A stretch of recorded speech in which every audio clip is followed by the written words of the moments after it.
তোমরা কি কেউ আগে মানে ক্লাসের আগে এই টপিকগুলো একটু দেখছো?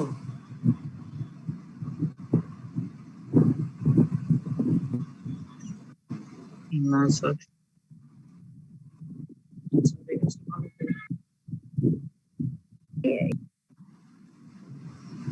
আরো জয়েন করা বাকি আছে নাকি কারণ?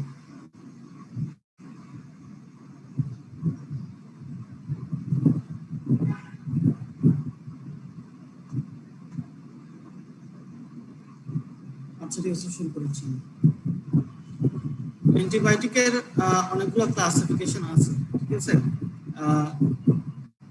According to mechanism of action, এর উপর ভিত্তি করে অ্যান্টিবায়োটিকগুলোকে বিভিন্ন ভাগে ভাগ করা যায়। তার মধ্যে একটা ক্লাসিফিকেশন হচ্ছে nucleic acid synthesis inhibitors. Nucleic acid synthesis inhibitors অর্থাৎ এই অ্যান্টিবায়োটিকগুলো ব্যাকটেরিয়ার নিউক্লিক অ্যাসিড সিনথেসিসকে ইনহিবিট করে। যদি ব্যাকটেরিয়ার নিউক্লিক অ্যাসিড সিনথেসিস ইনহিবিটেড হয় তাহলে ওই ব্যাকটেরিয়াগুলো আর কাজ করতে পারে না, তারা মানে ব্যাকটেরিয়াল সেল ডেথ হয় এবং ব্যাকটেরিয়াগুলা আর সার্ভাইভ করতে পারে না। তো আজকে আমাদের এই নিউক্লিক অ্যাসিড সিনথেসিস ইনহিবিটরস এর মধ্যে অনেক রকমের ড্রাগ আছে। তার মধ্যে একটা ক্লাসিফিকেশন হচ্ছে অ্যান্টিফোলেট ড্রাগ। একটা ক্লাসিফিকেশন কি? অ্যান্টিফোলেট ড্রাগ। কেন এটাকে অ্যান্টিফোলেট বলে? কারণ হচ্ছে এটা ফলিক অ্যাসিড সিনথেসিসকে ইনহিবিট করে, ঠিক আছে। ফলিক অ্যাসিড সিনথেসিসকে ইনহিবিট করে, তো এই কারণে এটাকে অ্যান্টিফোলেট ড্রাগ বলা হয়। এই অ্যান্টিফোলেট ড্রাগের মধ্যে দুইটা ড্রাগ আছে, একটা হচ্ছে কি সালফোনামাইড আর একটা হচ্ছে ট্রাইমিথোপ্রিন। সালফোনামাইড আর একটা হচ্ছে ট্রাইমিথোপ্রিন, এই দুইটা ড্রাগকে বলে অ্যান্টিফোলেট ড্রাগ। তো এই দুইটা ড্রাগ নিয়ে আজকে আলোচনা হবে ইনশাআল্লাহ। তাহলে কি ক্লাসিফিকেশন বললাম দেখি কেউ একজন আমাকে বলে এখন পর্যন্ত যা বললাম। সাবরিনা সুলতানা রোল 5 বলো দেখি।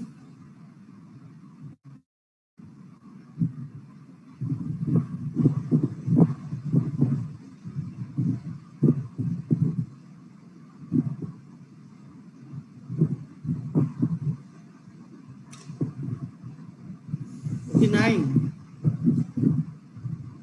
ভিডিও অফ করে বসে আছেন?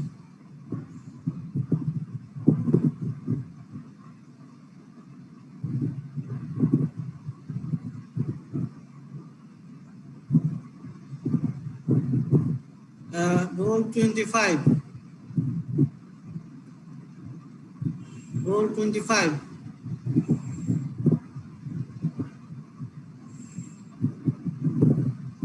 এই কি অবস্থা তোমাদের? Roll 13. জি স্যার, আসসালামু আলাইকুম। তুমি বলো দেখি কি বললাম এতক্ষণ।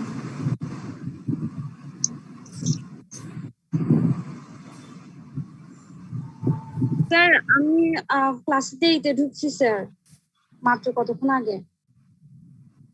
বুঝতে পারছি। Roll 31. আসসালামু আলাইকুম। 31. স্যার আসসালামু আলাইকুম। ওয়ালাইকুম আসসালাম। বলো দেখি কি পড়ালাম একটু আগে বললাম। স্যার অ্যান্টিবায়োটিকের ক্লাসিফিকেশন বলছিলেন, এর মধ্যে একটা ক্লাসিফিকেশন হচ্ছে nucleic acid synthesis.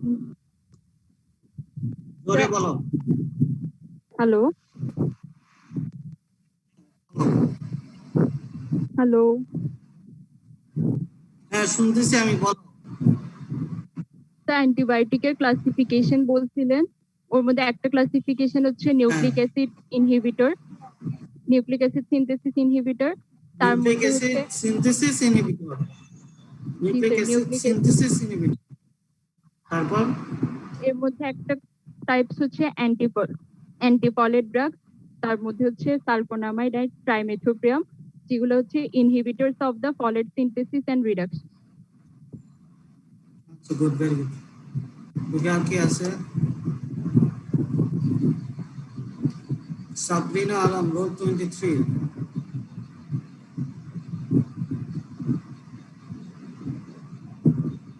Sabrina Alam, roll 23. Roll 19. Roll Hello, sir. Assalamu alaikum. Sir, 23. 23, sir. তুমি বলো দেখি কি পড়েছে।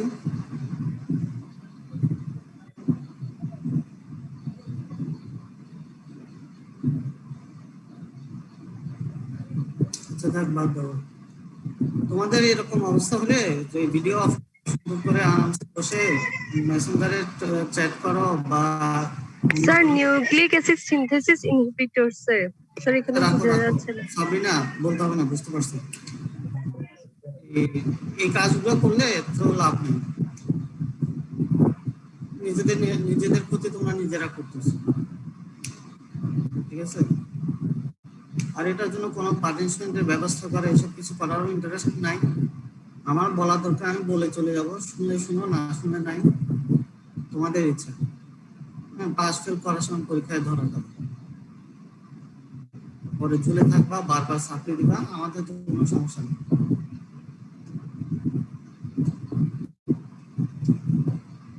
তাহলে তো আমার বোঝার দরকার নাই তোমরা বুঝতেছো কিনা, আমি আমার মতো বলে যাই, বুঝলে বুঝবে, তা না বুঝলে না। আচ্ছা গেল, সালফোনামাইডটা নিয়ে কথা বলি। সালফোনামাইডটা হচ্ছে দ্য ফার্স্ট অ্যান্টিবায়োটিক যেটা সিস্টেমিক্যালি ব্যবহার করা হয়েছে, মানে মানুষের উপর ব্যবহৃত ফার্স্ট ইফেক্টিভ অ্যান্টিবায়োটিক এজেন্ট ছিল এটা। এটা আবিষ্কার করে হচ্ছে সায়েন্টিস্ট ডমেক, হ্যাঁ ডমেক 1935 সালে এই ড্রাগটা আবিষ্কার হয়। কিন্তু এটা সালফোনামাইডের ব্যবহারটা ইদানিং খুব কমে গেছে, কারণ হচ্ছে কয়েকটা। একটা হচ্ছে সালফোনামাইডের টক্সিসিটি, সালফোনামাইডের টক্সিসিটির কারণে এটা ইউজ হয় না। তারপর হচ্ছে এটা রেজিস্ট্যান্স ডেভেলপ করে ফেলছে, অনেক রেজিস্ট্যান্স ডেভেলপ করে ফেলছে, টক্সিসিটি আছে বেশি। এবং থার্ড জিনিস হচ্ছে এই সালফোনামাইডের থেকে আরো সেফ ড্রাগ, আরো ভালো ড্রাগ এবং সেফ ড্রাগ আবিষ্কার হয়ে গেছে, যার কারণে সালফোনামাইডটা খুব একটা ব্যবহার হয় না। আচ্ছা, সালফোনামাইডটা কি, বায়োকেমিক্যালি কি বা স্ট্রাকচারালি সালফোনামাইডটা হচ্ছে অ্যানালগ অফ প্যারা অ্যামিনো বেনজোইক অ্যাসিড বা পাবা বলে, সংক্ষেপে পাবা বলে। প্যারা অ্যামিনো বেনজোইক অ্যাসিডের স্ট্রাকচারাল অ্যানালগ, মানে হচ্ছে স্ট্রাকচারালি সালফোনামাইড আর প্যারা অ্যামিনো বেনজোইক অ্যাসিড একই রকম। এরপরে একটা ক্লাসিফিকেশন দেখো, ক্লাসিফিকেশনটাকে দুই ভাগে ভাগ করা যায়, একটা হচ্ছে অ্যাবজর্বেবল আর একটা হচ্ছে নট অ্যাবজর্বেবল। অ্যাবজর্বেবল বলতে বোঝাচ্ছে মানে গাট থেকে অ্যাবজর্বেবল, খাওয়ার পরে ইন্টেস্টাইন বা গাট ওয়াল থেকে অ্যাবজর্বেবল কি না সেটার উপর ভিত্তি করে ভাগ করছে। অ্যাবজর্বেবল মধ্যে আবার কয়েক রকম আছে, short acting, intermediate acting, long acting. তোমরা এই ড্রাগগুলোর নাম দেখো, সালফিসক্সাজল, সালফিডায়াজিন, এগুলো হচ্ছে শর্ট অ্যাক্টিং। ইন্টারমিডিয়েট অ্যাক্টিং এর মধ্যে কি আছে একটা জানলেই হবে, সেটা হচ্ছে সালফামিথক্সাজল। ইন্টারমিডিয়েট অ্যাক্টিং হচ্ছে সালফামিথক্সাজল, একটাই ইম্পর্টেন্ট। তবে অনেক বইয়ে সালফাডায়াজিনও ইন্টারমিডিয়েট দিছে, তোমরা ক্যাডজামিন যেটা আছে ওটাই ফলো করবা। তারপর হচ্ছে লং অ্যাক্টিং, তাও একটা, সেটা হচ্ছে কি সালফাডক্সিন, এটা হচ্ছে লং অ্যাক্টিং। নন অ্যাবজর্বেবল এর মধ্যে আছে সালফাসালাজিন, সালফাসালাজিন এটা হচ্ছে নন অ্যাবজর্বেবল। টপিক্যাল হচ্ছে কি, টপিক্যালের মধ্যে এটা সবচেয়ে ইম্পর্টেন্ট যে সালফোনামাইডের ব্যবহার অনেক কমে গেছে, কিন্তু একটা ড্রাগ এখনো ব্যবহার হয় যেটা মানে এখন পর্যন্ত ভালো ইউজ হয়, সেটা হচ্ছে কি সিলভার সালফাডায়াজাইন। এটা হচ্ছে টপিক্যাল, মানে ক্রিম হিসেবে পাওয়া যায়, ক্রিম বা অয়েন্টমেন্ট হিসেবে পাওয়া যায়। সিলভার অয়েন্টমেন্ট না, ক্রিম হিসেবে পাওয়া যায় সিলভার সালফাডায়াজিন, হ্যাঁ, যেমন বার্ন সিল নামে পাওয়া যায়। এটা ভালো কাজ করে পোড়া রোগীদের ক্ষেত্রে। কোনো কারণে যদি হাত পুড়ে যায় বা স্কিনে বডির কোনো অংশ পুড়ে যায়, তখন এই সিলভার সালফাডায়াজাইনটা খুব ভালো কাজ করে। তো এটার ব্যবহারটা এখন পর্যন্ত আছে।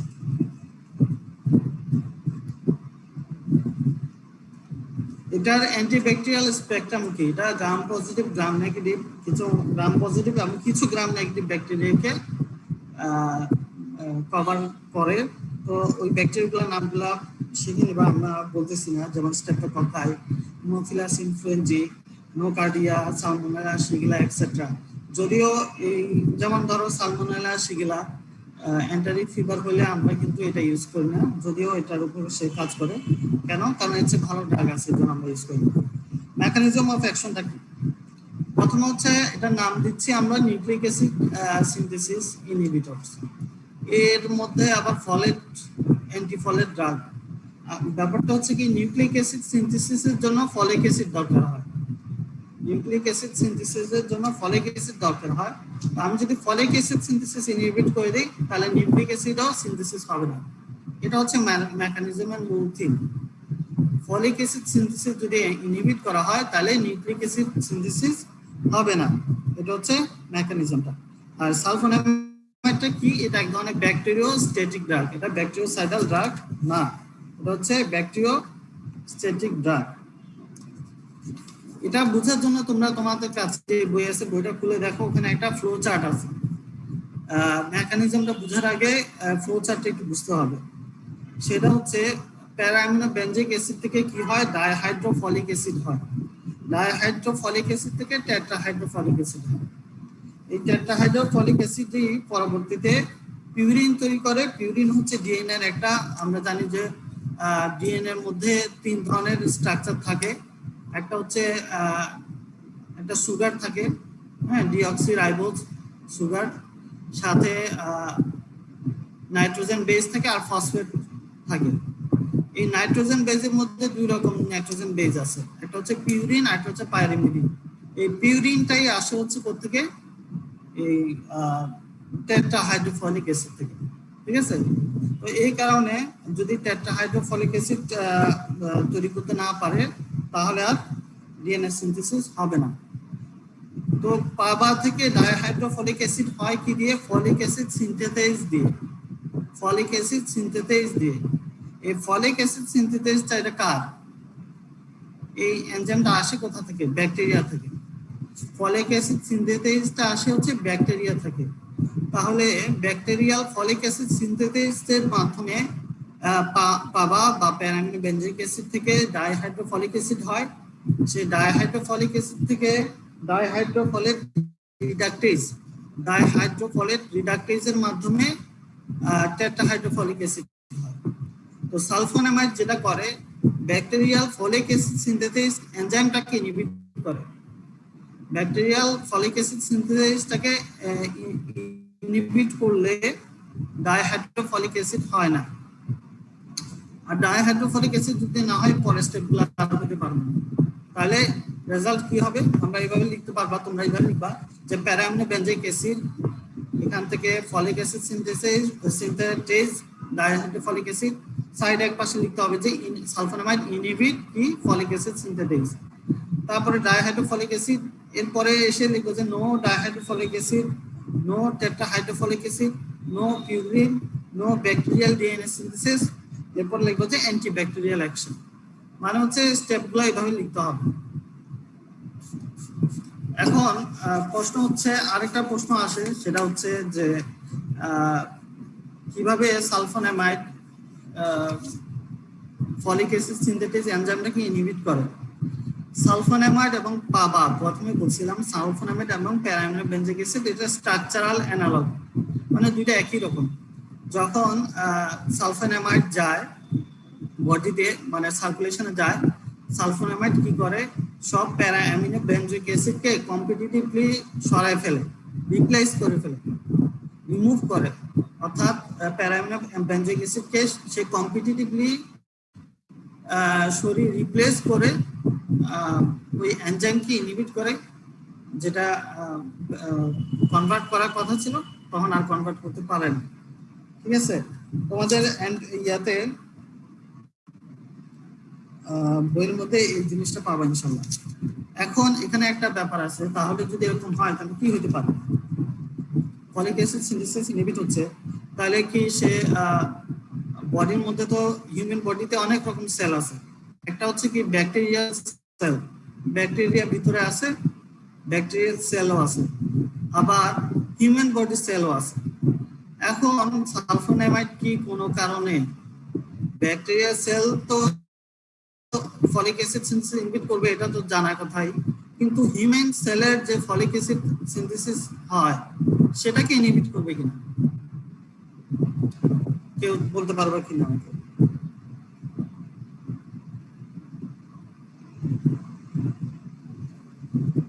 করবে মনে হয় স্যার, ওটা তো ডিসঅ্যাডভান্টেজ। করবে? এটা করবে না। ড্রাগ দেয় না, অ্যান্টি ক্যান্সার ড্রাগ। এখন ক্যান্সার অ্যান্টি ক্যান্সার ড্রাগ দিলে কি হয়, ক্যান্সার মানে যে সেলগুলা ক্যান্সারে আক্রান্ত, অ্যান্টি ক্যান্সার ড্রাগ কি করে, ওই সেলগুলাকে মেরে ফেলে। যেগুলো হেলদি সেল, যে সেলগুলো হেলদি, কোনো সমস্যা নাই, সেগুলোকে মারে না। এখন সালফোনেমাইড ফলিক অ্যাসিড সিনথেসিস ইনহিবিট করবে কার? ব্যাকটেরিয়াল সেলের। হিউম্যান বডি সেলেরটা কি করবে কি করবে না, এটা হচ্ছে করবে প্রশ্ন। না। কারণ যদি হিউম্যান, করবে না স্যার। হ্যাঁ করবে না, কারণ হিউম্যান সেল যদি এফেক্টেড হয় তাহলে দেখা যাবে হিউম্যান সেলের ডিএনএ তৈরি হবে না, তাহলে হিউম্যান সেলগুলো নষ্ট হয়ে যাবে।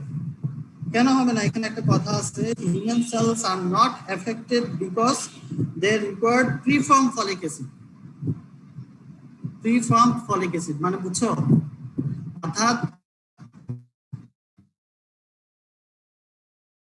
বেঞ্জিক অ্যাসিড, প্যারাঅ্যামিনো বেঞ্জিক অ্যাসিড থেকে ডাইহাইড্রোফলিক অ্যাসিড, ডাইহাইড্রোফলিক অ্যাসিড থেকে টেট্রাহাইড্রোফলিক অ্যাসিড, তারপরে ওখান থেকে ফলিক অ্যাসিড হয়। তো আমাদের হিউম্যান সেলের ব্যবহারের জন্য সরাসরি ফলিক অ্যাসিড তৈরি করা ফলিক অ্যাসিড দরকার। এই জন্য আমরা ফলিক অ্যাসিড পাই কোথা থেকে? বিভিন্ন শাকসবজি খাবার থেকে, অথবা আমরা ফলিক অ্যাসিড ট্যাবলেট যেগুলো, সেগুলোর মাধ্যমে বডিতে ফলিক অ্যাসিড প্রয়োজন অনুযায়ী সাপ্লাই দিয়ে থাকি। ফলিক অ্যাসিড আমাদের বডিতে তৈরি হয় না, হিউম্যান সেল নিজে নিজে ফলিক অ্যাসিড তৈরি করতে পারে না, শুধুমাত্র ব্যাকটেরিয়া কি করে, প্যারাঅ্যামিনো বেঞ্জিক অ্যাসিড থেকে ফলিক অ্যাসিড তৈরি করতে পারে। তো যেহেতু হিউম্যান সেল প্যারাঅ্যামিনো বেঞ্জিক অ্যাসিড ব্যবহার করে না, তো এই কারণে এই সালফোনামাইড অ্যান্টিবায়োটিকটা হিউম্যান সেলের ডিএনএ সিনথেসিসে কোনো প্রবলেম করবে না। বুঝা গেছে? তাহলে এই কথাটা লিখে রাখতে পারো যে human cells are not affected because they need preform folic acid, কারণ তার দরকার হয় প্রিফর্ম মানে তৈরিকৃত বা রেডিমেড যেটা বলা হয়, হ্যাঁ, preform folic acid supplied from the diet, ঠিক আছে, খাবার থেকে যেগুলো আসে, and cannot synthesize folic acid by themselves, এবং নিজে নিজে ফলিক অ্যাসিড তৈরি করতে পারে না। ঠিক আছে, যেমন একটা এক্সাম্পল বলি, ভিটামিন ডি। ভিটামিন ডি কিন্তু নিজে নিজে তৈরি করতে পারে, খুব কম তৈরি করতে পারে, এটা ঠিক, কিন্তু পারে, নিজে নিজে পারে। আবার আমরা ডায়েট থেকে ভিটামিন ডি পাই, কিন্তু ফলিক অ্যাসিডটা হিউম্যান বডি নিজে তৈরি করতে পারে না, আমাদের বাইরে থেকে নেওয়া লাগে। এখন আরেকটা ইনফরমেশন জেনে রাখো যে বার্ন পেশেন্টের ক্ষেত্রে বারবার ড্রেসিং করা লাগে। হ্যাঁ, বারবার ড্রেসিং করতে হয়। কেন? কারণ হচ্ছে ওখানে কি কি থাকে, একটা বার্ন পেশেন্টে ইনফেকশন হয়ে গেছে, ওখানে পাজ থাকে, পাজ যেটাকে বাংলা আমরা পুজ বলি, পাজ থাকে, ব্লাড থাকে, তারপরে টিস্যু ব্রেকডাউন থাকে, পাজ, তারপর হচ্ছে ব্লাড টিস্যু ব্রেকডাউন থাকে। এগুলাকে ড্রেসিং করে করে পরিষ্কার করতে হয়, তারপরে সিলভার সালফাইডাইজিন দিতে হয়। কারণ যদি এগুলো থাকে তাহলে ঠিক মতো কাজ করবে না অ্যান্টিবায়োটিকটা। কেন করবে না? কারণ হচ্ছে এই পাজ, ব্লাড এবং টিস্যু ব্রেকডাউন যেগুলো থাকে, ব্রেকডাউন প্রোডাক্ট, এগুলোর মধ্যে প্যারাঅ্যামিনো বেঞ্জিক অ্যাসিড বেশি থাকে। তো প্যারাঅ্যামিনো বেঞ্জিক অ্যাসিড যদি বেশি থাকে তখন ব্যাকটেরিয়া ওখান থেকে কি করতে পারবে, ফলিক অ্যাসিড সিনথেসিস করে নিজের জন্য ডিএনএ তৈরি করতে পারবে। আচ্ছা, গেল এটা। এবার একটা টপিক হচ্ছে রেজিস্ট্যান্স, কিভাবে ডেভেলপ করে। এতক্ষণ যা বললাম এটা বুঝতে কারো অসুবিধা আছে কিনা, থাকলে আমি আবার বলবো। বুঝছি স্যার। স্যার লাস্টে দিয়ে বুঝি নাই পুরো জায়গায়, মানে কিভাবে স্যার এটা বুঝি নাই। পুরা জায়গায়, এটা পুরা জায়গায় বলতে বোঝাচ্ছি যে ওখানে যে কোনো জায়গায় পুড়ে গেলে কি হয়, পুড়ে গেলে ফুসকা পুড়ে যায়, তারপর ওখানে ইনফেকশন হয়, ইনফেকশন হয়ে পাত জমে, পাজের মধ্যে কি থাকে, পাজ থাকে, সাথে ব্লাড থাকে, সাথে কি থাকে, টিস্যু ব্রেকডাউন, মানে যে টিস্যুগুলো ভেঙে গেছে, হ্যাঁ, টিস্যু ডেব্রিস বলে, মানে মরা, মানে ডেড, বা মানে সেল, ডেড সেল যেগুলো আর কি টিস্যু ডেব্রিস বলে, এগুলা থাকে। এগুলোর মধ্যে প্যারা অ্যামিনো বেঞ্জোইক অ্যাসিড বা পাবা অনেক বেশি থাকে, যার কারণে ওগুলা থেকে ওই প্যারা অ্যামিনো বেঞ্জোইক অ্যাসিড গুলা ব্যবহার করে ব্যাকটেরিয়া কি করে, ডিএনএ তৈরি করে ফেলে। তাই ওখানে যদি এই জিনিসগুলো যদি থাকে, পাজ, ব্লাড, টিস্যু ডেব্রিস গুলো যদি থাকে, তাহলে অ্যান্টিবায়োটিকটা যে পরিমাণ কাজ করার কথা ছিল সেরকম করতে পারবে না।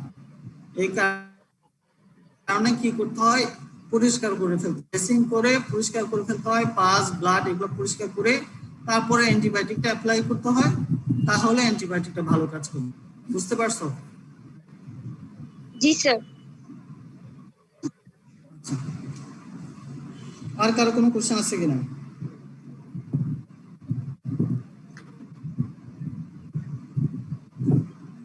স্যার কোশ্চেন বলো, মাহমুদুল হাসান বলো। না স্যার, কোশ্চেন নাই, সামনে যান। আচ্ছা, কোশ্চেন নাই।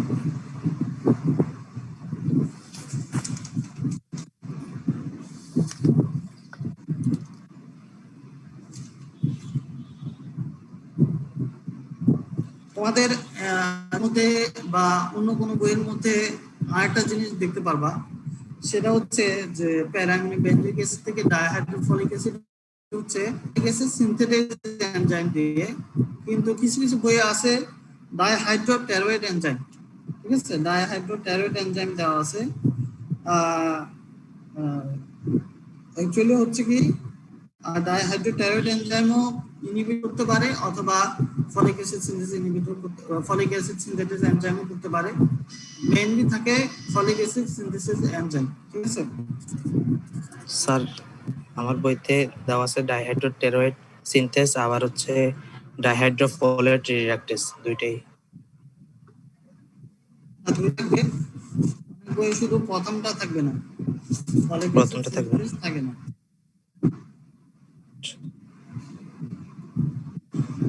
আচ্ছা,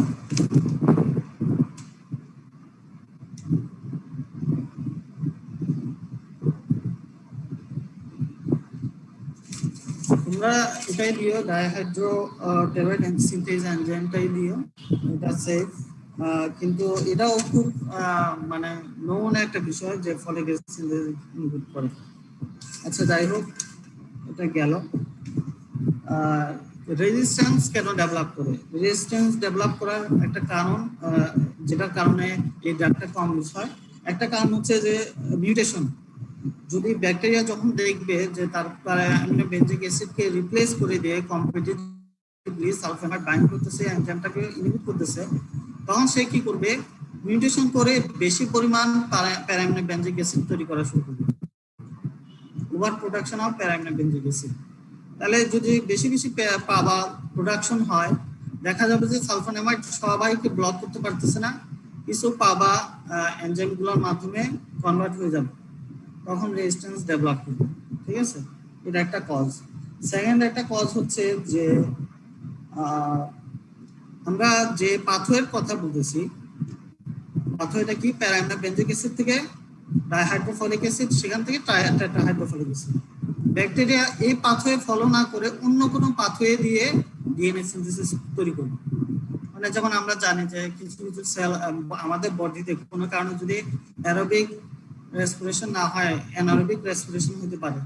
তো এরকম ও যখন দেখবে যে ও যে সিস্টেমে সবসময় করে ওইভাবে ফলিক অ্যাসিড তৈরি করতে পারতেছে না, তখন সে অল্টারনেটিভ কোনো ওয়েতে ফলিক অ্যাসিড তৈরি করার চেষ্টা করবে, তখন সালফোনামাইড দিলে কোনো কাজ হবে না, কারণ ওই অল্টারনেটিভ পাথওয়ে যেটা, সেটাকে সে ব্লক করতে পারে না। এটা একটা হচ্ছে সেকেন্ড কজ। আর হচ্ছে আরেকটা কারণ হচ্ছে লো পারমিবিলিটি, মানে হচ্ছে সেলের ভিতরে ঢুকতে পারে কম, পারমিবিলিটি কম। পারমিবিলিটি কম হওয়ার কারণে সালফোনামাইড ঠিকমতো ঢুকতে পারে না। এখন সেই ক্ষেত্রে কি করতে হয়, সালফোনামাইডের কনসেন্ট্রেশন বা ডোজ বাড়ায় দিতে হয়, আর ডোজ বাড়ায় দিলে তখন কি হয়, টক্সিসিটি ডেভেলপ করে। এই কারণে শেষ পর্যন্ত এই ড্রাগটা অবসলিট হয়ে গেছে, মানে আর ব্যবহার হচ্ছে না।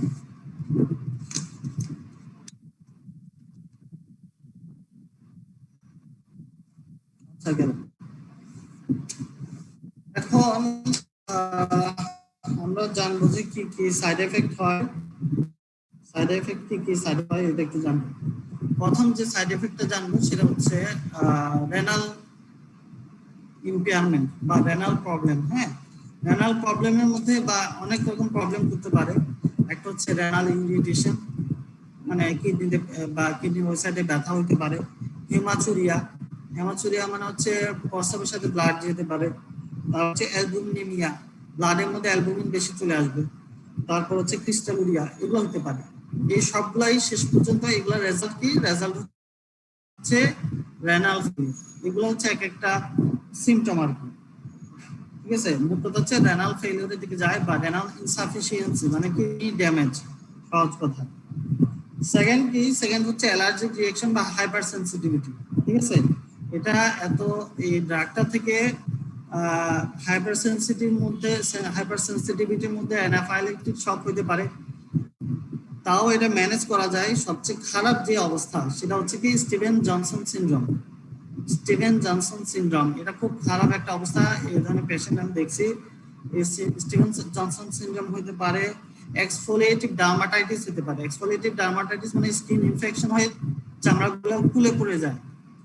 স্কিন ইনফেকশন হয়ে চামড়াগুলো উঠে যায় বডির, পুরো বডি। তোমরা এক্সফোলিয়েটিভ ডার্মাটাইটিস সার্চ করে গুগলে মানে ইমেজ অপশনে গিয়ে দেখবা কি ভয়ঙ্কর সিচুয়েশন তৈরি হয়। এই কারণে এই ড্রাগটা মানে এটা আরেকটা কারণ যে কারণে ড্রাগটা ব্যবহার কমে গেছে। তারপর হচ্ছে আরো যে প্রবলেম করতে পারে সেটা হচ্ছে স্টোমাটাইটিস, মানে লিপে ইনফেকশন করে। তারপর হচ্ছে নেফ্রাইটিস, কিডনি ইনফেকশন করে। আর্থারাইটিস, জয়েন্ট ইনফেকশন করতে পারে। এগুলা করতে পারে। আর আরেকটা জিনিস হয়, যদি কারো কোনো পেশেন্টের যদি গ্লুকোজ 6-ফসফেট ডিহাইড্রোজিনেজ এনজাইম ডেফিসিয়েন্সি থাকে তাহলে হিমোলাইটিক অ্যানিমিয়াও হয়। গ্লুকোজ 6-ফসফেট ডিহাইড্রোজিনেজ যদি থাকে তাহলে হিমোলাইটিক অ্যানিমিয়াও হতে পারে। আর হচ্ছে মেগালোব্লাস্টিক অ্যানিমিয়াও হয়। ফলিক অ্যাসিড ডেফিসিয়েন্সি যদি হয় তাহলে মেগালোব্লাস্টিক অ্যানিমিয়া হতে পারে। কার্নিকটেরিয়াস হয়। কার্নিকটেরিয়াস হচ্ছে বাচ্চাদের ক্ষেত্রে নিমেট বা কার্নিকটেরিয়াস হয় কেন? কারণ হচ্ছে যে আমরা জানি বিলিরুবিন গুলা অ্যালবুমিনের সাথে বাইন্ডিং অবস্থায় থাকে, কনজুগেটেড বিলিরুবিন অবস্থায় থাকে। এখন সালফোন হচ্ছে highly plasma protein binding drug, মানে সালফোনিমাইড তখন কি করে বিলিরুবিনকে ধাক্কা দিয়ে সরাই দিয়ে সে প্রোটিনের সাথে বাইন্ড করে বসে থাকে। তাহলে কি হচ্ছে বিলিরুবিনটা বের হয়ে যাচ্ছে না, বিলিরুবিনটার কনজুগেটেড হিসেবে থাকতেছে না, ফ্রি বিলিরুবিন হয়ে যাচ্ছে। তখন ফ্রি বিলিরুবিনের কনসেন্ট্রেশন বেড়ে যায়। এই বিলিরুবিন তখন নিউবর্ন বেবির ক্ষেত্রে ব্লাড ব্রেন ব্যারিয়ারটা ক্রস করে ব্রেইনের মধ্যে চলে যায়। তখন সেখানে কার্নিকটেরাস হয়। এগুলো হচ্ছে অ্যাডভার্স ইফেক্ট। ঠিক আছে, ইউজ কি? ইউজ হচ্ছে এই মাত্র, এখন তেমন কোনো ইউজ হয় না। তবে আগে ইউজ করা যায় তো যেগুলোতে UTI, urinary tract infection, toxoplasmosis, toxoplasma দিয়ে যে ইনফেকশন হয় টক্সোপ্লাজমাসিস, তারপর হচ্ছে ট্র্যাকোমা, হ্যাঁ আয়ের একটা রোগ, ম্যালেরিয়া তো অনেক সময় ইউজ করা হয়তো। এখন পর্যন্ত যেটা ইউজ করে সেটা হচ্ছে টপিক্যাল, হ্যাঁ বার্ন হলে টপিক্যাল ইউজ করে, এটা এখন পর্যন্ত ইউজ এই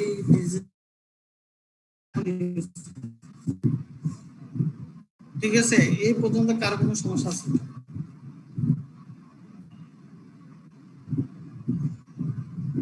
স্যার ইউজটা আরেকবার বলেন। জোরে বলো। স্যার ইউজটা লাস্ট যেটা বললেন। বুঝি নাই স্যার লাস্টে যেটা বলছেন ইউজ মনে হয়, ওটা দুটো বুঝি নাই। ইন্ডিকেশন গুলোর কথা বলতেছি।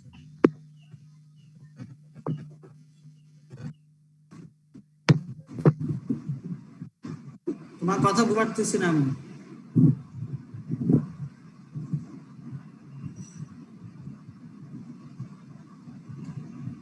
স্যার অ্যাডভার্স ইফেক্টের পরে কি পয়েন্ট বলছেন এটা বুঝি নাই।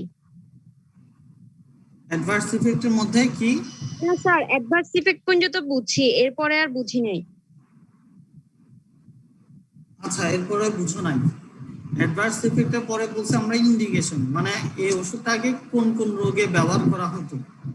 অ্যাকচুয়ালি এখন কোন রোগেই খুব একটা ইউজ করে না। কি কি রোগে ব্যবহার করা হয় বা কি কি ডিজিজে ব্যবহার করা হয় ট্রিটমেন্ট হিসেবে, সেগুলো বলতেছিলাম আমি।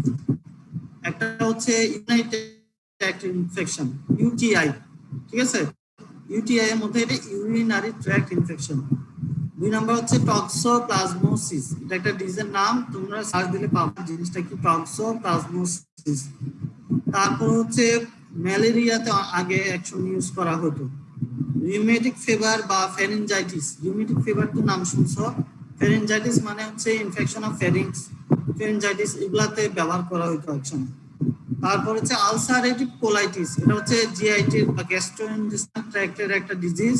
আলসারেটিভ কোলাইটিস এটা এখনো ইউজ হয়, আলসারেটিভ কোলাইটিসও এখন ইউজ হয়। তাহলে আমরা যদি বলি বর্তমানে ইউজ হয় কোথায় কোথায়, টপিক্যাল ক্রিম হিসেবে সিলভার সালফাডাইজেন ইউজ হয়, কিসে, বার্নের ক্ষেত্রে যদি পুড়ে যায় সেটা ইউজ হয় এখন।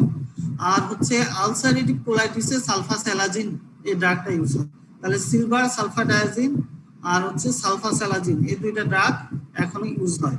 আর বাকি যেগুলো আছে যেমন রিউমেটিক ফিভার এখন ইউজ হয় না, এই ড্রাগটা ইউজ হয় না। ফেরিনজাইটিসের জন্য এখন অনেক অ্যান্টিবায়োটিক চলে আসছে, এখন আর সালফানামাইড ইউজ হয় না। ম্যালেরিয়াতে একসময় ইউজ করতো, এখন ম্যালেরিয়াতে এগুলো ইউজ করে না। ম্যালেরিয়াতে এখন অনেক ভালো ভালো ড্রাগ চলে আসছে। ইউরিনারি ট্র্যাক্ট ইনফেকশন এখন ইউজ করে না। টক্সোপ্লাজমোসিসে ইউজ করে, তবে শুধু সালফানামাইড না, সালফানামাইডের সাথে ট্রাইমিথোপ্রিম সহ কম্বিনেশন একটা আছে, সেটা টক্সোপ্লাজমোসিসে ইউজ করে এখন। বাকি যেগুলো বললাম এগুলা আগে একসময় ইউজ করতো, এখন করে না, ঠিক আছে। তাহলে আমি যদি এখন কোশ্চেন করি যে সালফোনামাইডের ড্রাগগুলা কোন ড্রাগগুলা এখন ইউজ হয়, ম্যাক্সিমামই ব্যবহার হয় না, কোনগুলো ইউজ হয়, কি বলতে পারবো, বলো, যে কোনো একজন বলো। স্যার আলসারেটিভ কোলাইটিস ইউজ হয়, তারপর টপিক্যাল ইউজ হয়। কোলাইটিস, আলসারেটিভ কোলাইটিস কি হয়, একটা হয় ওখানে হচ্ছে সবাই জিজ্ঞেস করে এটা, সালফাসালাজিন, সালফাসালাজিন, বইয়ের মধ্যে সালফাসালাজিন, এটা আলসারেটিভ কোলাইটিসে ব্যবহার হয় খুব মানে এখন পর্যন্ত এটা অল্টারনেটিভ বের করতে পারে নাই। আরেকটা কোনটা ইউজ হয়, আরেকটা হচ্ছে sir topical infection, burn infection, ওটার নাম হচ্ছে সিলভার সালফাডিয়াজিন। সালফাডায়াজিন, এটা বার্ন ইনফেকশন হয় না, ঠিক আছে, বলবো যে বার্নে ইউজ করা হয়, বার্ন উন্ড বা বার্নে ইউজ করা হয়, স্কিন বার্ন হলে ইউজ করা হয়। আরেকটা কোথায় ইউজ করা হয়, আরেকটা টক্সোপ্লাজমোসিসে ইউজ করে, হ্যাঁ, টক্সোপ্লাজমোসিসে ট্রাইমিথোপ্রিম সহ কম্বিনেশন হিসেবে ইউজ করে। আচ্ছা গেল, তোমরা যদি সালফানামাইডটা বুঝে থাকো তাহলে বাকি পড়াটাও সহজ, কারণ ট্রাইমিথোপ্রিমের কাজও অলমোস্ট সেম। ট্রাইমিথোপ্রিম যেটা করে, এই ফ্লো চার্ট যেটা আমরা পড়ছি, প্যারামিন বেঞ্জিক অ্যাসিড থেকে ডাইহাইড্রোফলিক অ্যাসিড হয়, ডাইহাইড্রোফলিক অ্যাসিড থেকে টেট্রাহাইড্রোফলিক অ্যাসিড হয়, কিসের মাধ্যমে, ডাইহাইড্রোফোলেট রিডাকটেজের মাধ্যমে, ডাইহাইড্রোফোলেট রিডাকটেজের মাধ্যমে। এই ট্রাইমিথোপ্রিমটা করে কি, এই সেকেন্ড স্টেপের এনজাইমটাকে ইনহিবিট করে, মানে সে ফলিক অ্যাসিড সিনথেসিস বা ডাইহাইড্রোপেরোয়েট এনজাইমকে ইনহিবিট করে না, সে ইনহিবিট করে হচ্ছে ডাইহাইড্রোফোলেট রিডাকটেজ এনজাইমকে। তাহলে ডাইহাইড্রোফলিক অ্যাসিড পর্যন্ত হয়, কিন্তু ডাইহাইড্রোফলিক অ্যাসিড থেকে টেট্রাহাইড্রোফলিক অ্যাসিড পর্যন্ত আর কনভার্ট করতে পারে না। তো এটা হলো কোথায় কোথায় ইউজ হয়, কতগুলা মানে একটা কভারেজ আছে যেটাকে বলে স্পেকট্রাম ব্যাকটেরিয়াকে সে ইনহিবিট করে। আমি যদি কয়েকটা নাম বলি, স্টেফাইলোকক্কাস অরিয়াস, স্ট্রেপ্টোকক্কাস, তারপর হচ্ছে Clostridium diphtheriae, E. coli Proteus etcetera, এগুলা বইয়ের মধ্যে আছে, তোমরা একটু করে নিবা। তবে খুব একটা জিজ্ঞাসা করে না যে কোন কোন ব্যাকটেরিয়াকে ইনহিবিট করে, এটা জিজ্ঞেস করে না, gram positive gram negative use করে ইনহিবিট করে, এটুকু বলে এনাফ। আচ্ছা, মেকানিজম অফ অ্যাকশনটা তো বললাম, কিন্তু ট্রাইমিথোপ্রিমটা, হ্যাঁ, ট্রাইমিথোপ্রিম ড্রাগটা শুধু ট্রাইমিথোপ্রিম হিসেবে পাওয়া যায় না, আমরা যেটা পাই সেটা হচ্ছে কোট্রাইমক্সাজল হিসেবে। কোট্রাইমক্সাজল। কো মানে হচ্ছে কম্বিনেশন, ট্রাই মানে হচ্ছে ট্রাইমিথোপ্রিম, ট্রাইমিথোপ্রিম, তারপর মক্সাজল মানে হচ্ছে কি সালফামিথক্সাজল, ঠিক আছে। তার মানে হচ্ছে সালফোনামাইড গ্রুপের একটা ড্রাগ আছে এখানে, ট্রাইমিথোপ্রিম গ্রুপেরও একটা ড্রাগ আছে, এটা হচ্ছে কম্বাইন্ড ড্রাগ, ঠিক আছে। ফিক্সড ড্রাগ ডোজ বলা হয় এটাকে, ঠিক আছে, ফিক্সড ড্রাগ ডোজ। তাহলে এটার মধ্যে কি আছে, ট্রাইমিথোপ্রিম আছে এবং সালফামিথক্সাজল আছে, ঠিক আছে। এখন এটার রেশিওটা জিজ্ঞেস করে যে কত রেশিও দেওয়া হয়। ট্রাইমিথোপ্রিম থাকে 1 আর 1:5 আর কি, ট্রাইমিথোপ্রিম এবং সালফামিথক্সাজলের রেশিও হচ্ছে 1:5। এখন এই কম্বাইন্ড ড্রাগটা কিছু ডিজিজে ইউজ হয়। এটা সিনার্জিস্টিক ইফেক্টের কারণে এটা স্পেকট্রাম একটু বেশি। পাঁচ নম্বরে এখন কি বিএসসি ক্লাস? না বিদেশি আরেকটা ল্যাপটপ ছিল, ওটা বিজি ছিল অন্য জায়গায়, এই জন্য এটা ইউজ করছি। এখন 12টা থেকে আরেকটা ট্রেনিং দিয়ে দিচ্ছি। আচ্ছা ঠিক আছে। কম্বাইন্ড ড্রাগ আর কি, তো এটা সিনার্জিস্টিক ইফেক্টের কারণে এটা ভালো কাজ করে, ঠিক আছে। সিনার্জিস্টিক ইফেক্ট বলতে সালফা কি করবে, সে ডাইহাইড্রোটেরোয়েট এনজাইম যেটা সেটাকে ইনহিবিট করবে, ট্রাইমিথোপ্রিম আবার ডাইহাইড্রোফলেট রিডাকটেজ এনজাইমকে ইনহিবিট করবে। তাহলে একই সাথে সে ফলিক অ্যাসিড সিনথেসিস দুইটা স্টেপকে ইনহিবিট করে দিচ্ছে। তাহলে এটাতে মানে ব্যাকটেরিওসাইডাল ইফেক্ট তখন পাওয়া যায়, ঠিক আছে। আরেকটা কথা আমি ভুল বলছিলাম, সেটা হচ্ছে যে সালফোনামাইড মেগালোব্লাস্টিক অ্যানিমিয়া করে না, ঠিক আছে। সালফোনামাইড করে হচ্ছে হিমোলাইটিক অ্যানিমিয়া যদি গ্লুকোজ 6-ফসফেট ডিহাইড্রোজেনেজ এনজাইম ডেফিসিয়েন্সি থাকে।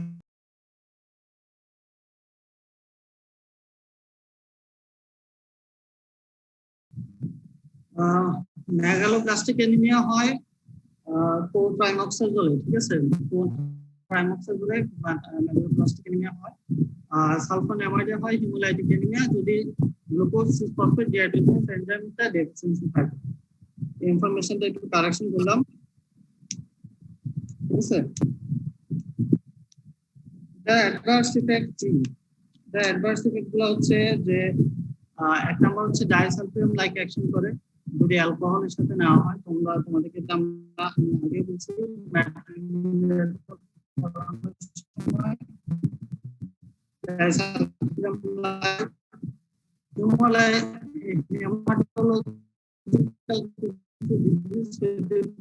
যেমন ওপেনিয়া, গ্রানুলোসাইটিক ভাস্কুলাইটিস হয়, রেনাল ড্যামেজ হয়, এই কারণে কিডনি পেশেন্টের ক্ষেত্রে ডোজ অ্যাডজাস্টমেন্টের ব্যাপার থাকে। তারপর হচ্ছে ফিভার হতে পারে, ড্রাগ ইনডিউসড ফিভার, ঠিক আছে, ড্রাগ ইনডিউসড ফিভার হতে পারে। এই জিনিসগুলো একটু খেয়াল রাখতে হবে। এবং প্রেগন্যান্সিতে দেওয়া যায় না, কারণ অ্যান্টিফলেট ড্রাগ প্রেগন্যান্সিতে দিলে টেরাটোজেনিসিটি করে, এই কারণে প্রেগন্যান্সিতে দেওয়া যায় না। এইডস পেশেন্টের ক্ষেত্রে দেওয়া যায় না, এইডস পেশেন্টের দিলে এটা প্রবলেম তৈরি করে। আর কিডনি পেশেন্টের ক্ষেত্রে এটা ইউরেমিয়া করে। এই সবগুলো কথাগুলোই আছে বইয়ের মধ্যে, তোমরা জাস্ট একটু শুনে যাও, বই খুলে যাতে জিনিসগুলো ইজি মনে হয়, ঠিক আছে।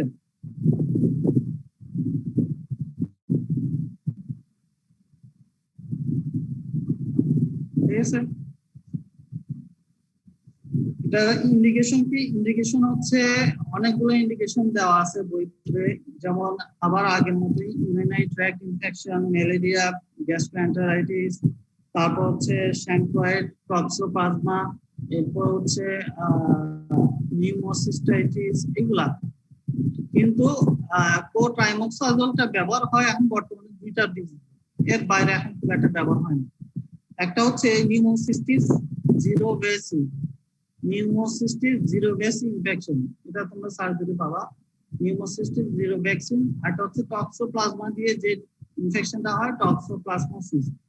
এই নিউমোসিস্টোসিস আর টক্সোপ্লাজমোসিস এই দুইটা ডিজিজে শুধুমাত্র কোট্রাইমক্সাজলটা ইউজ হয়।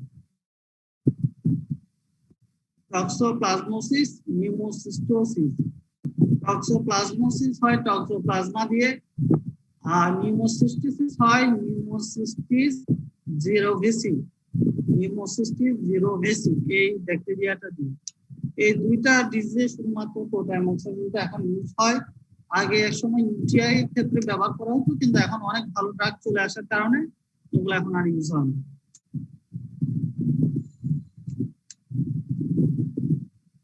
ঠিক আছে, আর হচ্ছে তোমাদের অস্পিতে কিছু কোশ্চেন আসে বা প্রসিডিউরে কিছু কোশ্চেন আসে, সেটা হচ্ছে মানে কম্বিনেশন কি কি কম্বিনেশন পাওয়া যায়। ঠিক আছে, দুইটা কম্বিনেশন, একটা তো বললাম কোট্রাইমোক্সাজল, একটা হচ্ছে ফানসিডার। ফানসিডার এটার মধ্যে পরিমাণের এদিক সেদিক আছে আর কি। ফানসিডারের মধ্যে সালফাডক্সিন থাকে, আর কোট্রাইমোক্সাজলে থাকে সালফামিথোক্সাজল। আর কোট্রাইমোক্সাজলে থাকে ট্রাইমিথোপ্রিন, আর ফানসিডারে থেকে হচ্ছে পাইরিমিথামিন।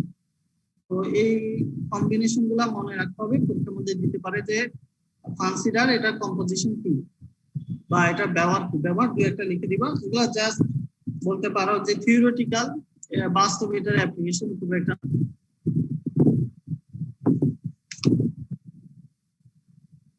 ঠিক আছে, আজকে এতটুকুই। কারো কোনো কোশ্চেন থাকলে বলতে পারো।